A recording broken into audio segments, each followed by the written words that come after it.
Top of the morning to you, and a fine morning it is.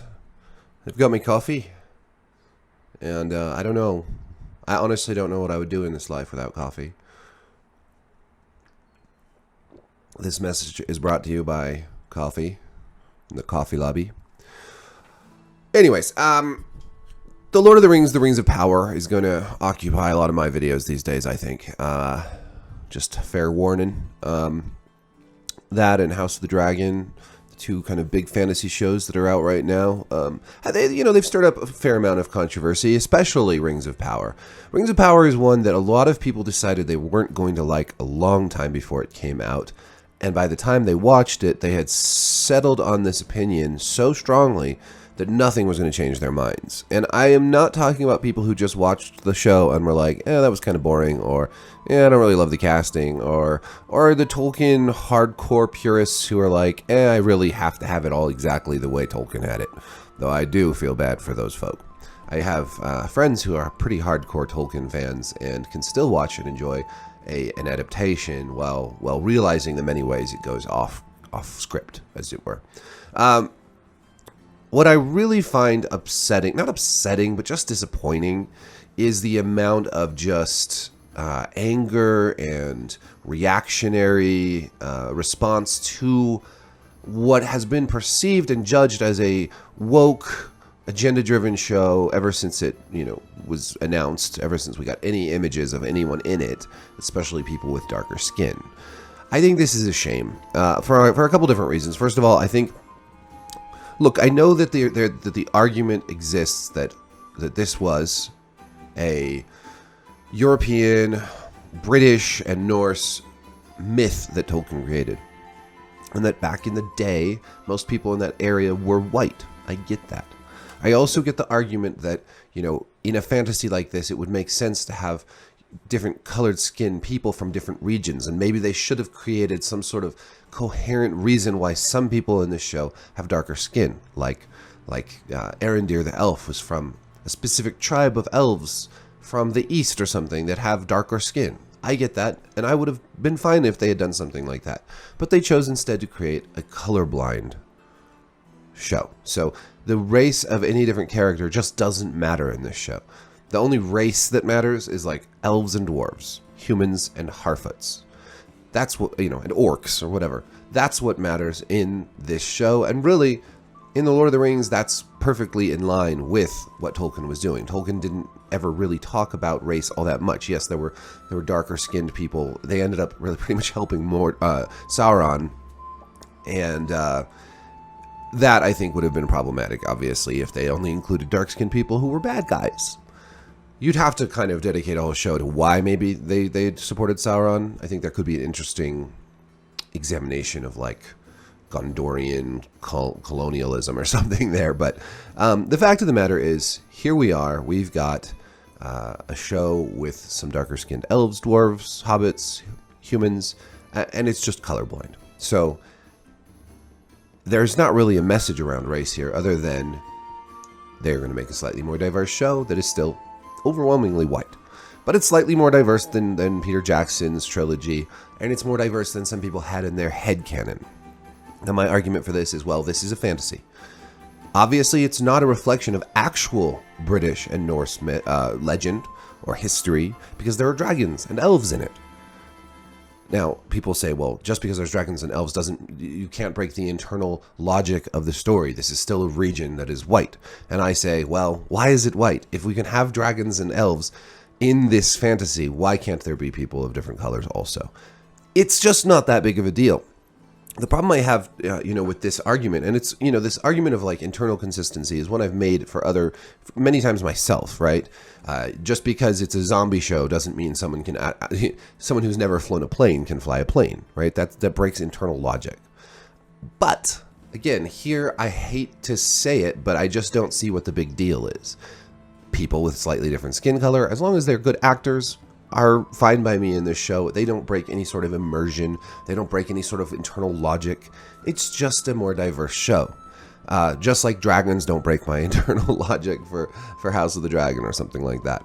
Or the existence of Sauron or the Istari or any of that stuff breaks my immersion. Here, I'm not like, oh man, this is supposed to be about ancient Europe. There were no dragons and Istari in ancient Europe.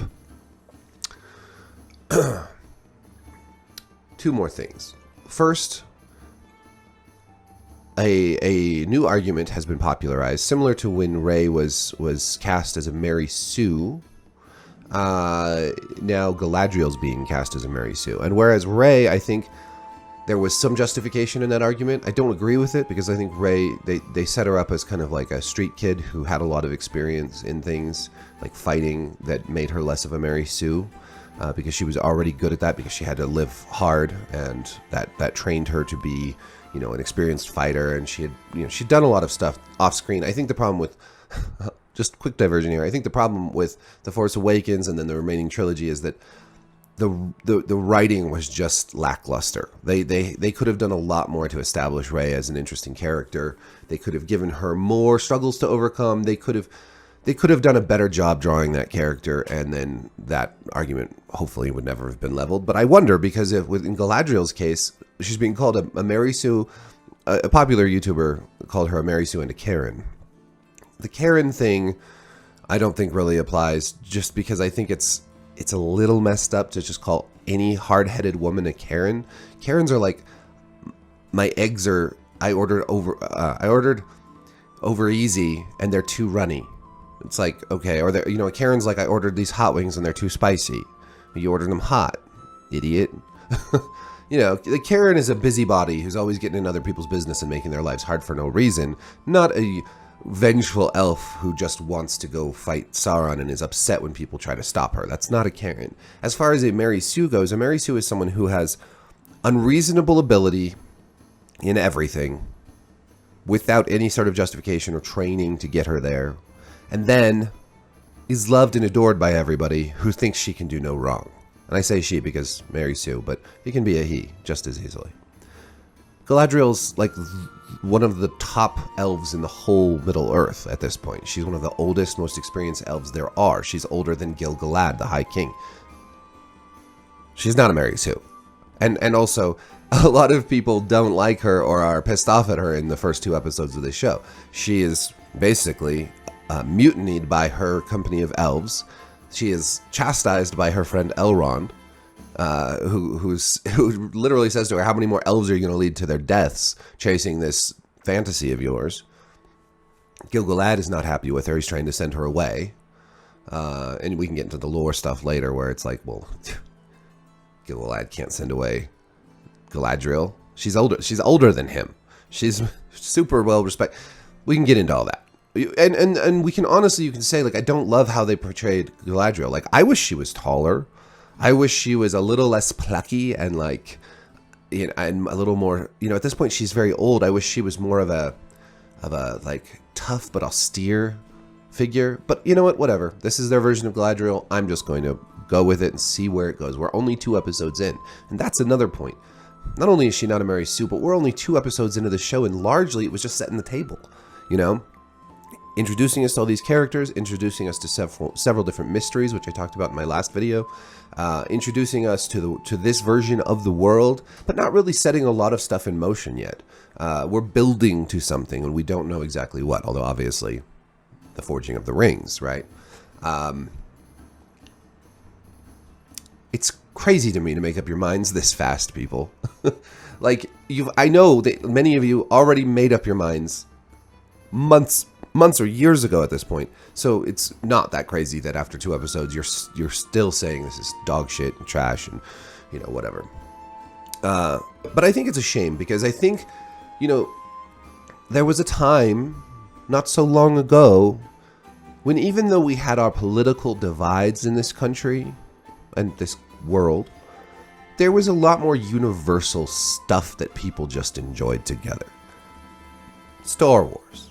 That was a universally beloved thing. There were people who were like, nah, this is for kids. I don't like space swords and shit. But for the most part, like, this united a fandom that didn't matter if you were left or right? Lord of the Rings. Yeah, written by a conservative Catholic dude, beloved by people, as far left as Marx. You know, it was a universally uniting thing, these stories. And there's other stuff like that. But some of these, like Star Wars and Lord of the Rings, were you know, they united us. Unite the clans. They united fandoms from, you know, we didn't think about the politics of the fandom so much. Now, I know that this reactionary turn does have to do with how many properties, many IPs, many stories, everything from D&D to your favorite video game has been, you know, there's been an effort to make them more inclusive, and sometimes that effort feels like an assault on the old fandom, right? Sometimes the effort to make it more inclusive includes shitting on the old fandom and saying that they're bad or they're sexist, deplorable, whatever. You know, the old fandom liked the video game characters who wore very little clothing, you know, and it was revealing and sexy, and the new fandom wants to take that away. They don't want to just be part of it. They want to cut out all the bits they don't like in the process. So I understand that reaction, that saying, you know, what the hell are you coming into my fandom and telling me that I'm bad and what I like is bad and you're going to change it? Why don't you just make your own? Or come into my fandom and follow what I like. But see, there's a problem with that too, which is that, you know, as a fandom grows, it's going to change. Hell, we see this microcosm of it with Stranger Things, where the old fandom of Stranger Things is like, you guys are totally obsessed with Eddie Munson. Stop making TikToks about Eddie. Stop shipping Eddie with, you know, all the kids. I mean, that's happening in a tiny, tiny time frame. But what we're looking at with D&D and Lord of the Rings and all this other stuff is an extended time frame where a new fandom is slowly occupying a space that an old fandom occupied. And both sides are handling it very, very badly. The new fandom is coming in arrogantly thinking that the inclusivity and participation in this means changing it, fundamentally changing it. And the old fandom is resistant to any change. And the fact is, over time, things just do change. Change is gonna fucking happen. Get over it. You have to deal with it. But it doesn't have to be this new fandom's way or the highway either. And it gets a little old to be preached to. And it gets a little old to have people come in and push an agenda on you. And I get that. I do. Because I'm part of the old fandom. But I'm a pragmatist. And I do believe in inclusivity, and I do believe in expanding the fandom to more people. I want more girls playing video games. I want, you know, my daughter to feel welcome when she comes into a lobby and plays in Call of Duty or whatever. I want the world to become a better and safer place for people because, you know, some elements of the old are really fucking bad also. And it's better for all fans, old and new, to have a better, more inclusive fandom in general. But some of that inclusivity has to mean inclusivity for the old fandom too. You know, you can't just go in and burn the whole house down. But I don't think that's what's happening with Lord of the Rings. I think that the reaction we're seeing to the Rings of Power right now is a reaction to everything else. And trust me, I've read enough people say this in so many words that they're tired of all their things being co-opted and fundamentally changed to fit this new fandom. Coffee. I hope I'm not rambling too much. Anyways, in the Rings of Power, the only bit of agenda-pushing bullshit is just a little bit more diversity. Everything else is very true to the spirit of Tolkien. Again, and I've said this before, there's nothing in the first 2 episodes anyways that's pushing some sort of wacky leftist agenda. This, you know, yes, there are strong female characters. Yes, they have taken the one published like trilogy, well, and The Hobbit, which is predominantly male characters, right? And they've extrapolated that into a Second Age story. But remember, in The Lord of the Rings, even though the most of the characters are men, there are characters like Éowyn, Arwen, and Galadriel who have either great power or ambition, or, you know, with Éowyn, some serious fighting chops. There's nothing actually anti-Tolkien about taking that and saying, we're going to have more female characters in our show. And then saying, we're also not going to just cast white people in our show. because it's a dick move, man. Like, again, I just don't think that if Tolkien were around today, I don't think he would be like, oh, this is terrible to have black people in this adaptation. I mean, frankly, I don't know if he'd allow it for any of these adaptations to even happen if he were around today, but that's neither here nor there. I think, and then I wanted to talk about one last thing. This idea that of defending Tolkien, you know, all these people, oh, Tolkien would not approve. Tolkien would not approve of it. There's one commenter who said, Tolkien would not approve of this woke trash. And I don't think Tolkien would approve of the phrase woke trash in the first place. You know, I think Tolkien was an opinionated man. He certainly didn't hold back from letting his views be known. But I think he was also a well-spoken and educated man, and I don't know that he would love the way that this cultural conflict has extrapolated from his work. So, extrapolated? Did I just use that word too many times? I think I did.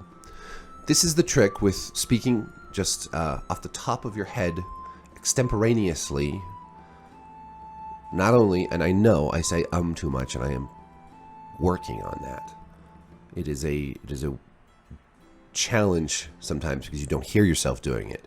But as I make more and more of these videos, I am trying to speak without using but it is not as easy as it looks. Anyways, I think that we can actually have more unity in this country. We can bridge some cultural divides if we try to understand one another. Otherwise, we let the real kooks on both sides of this bullshit dominate the conversation.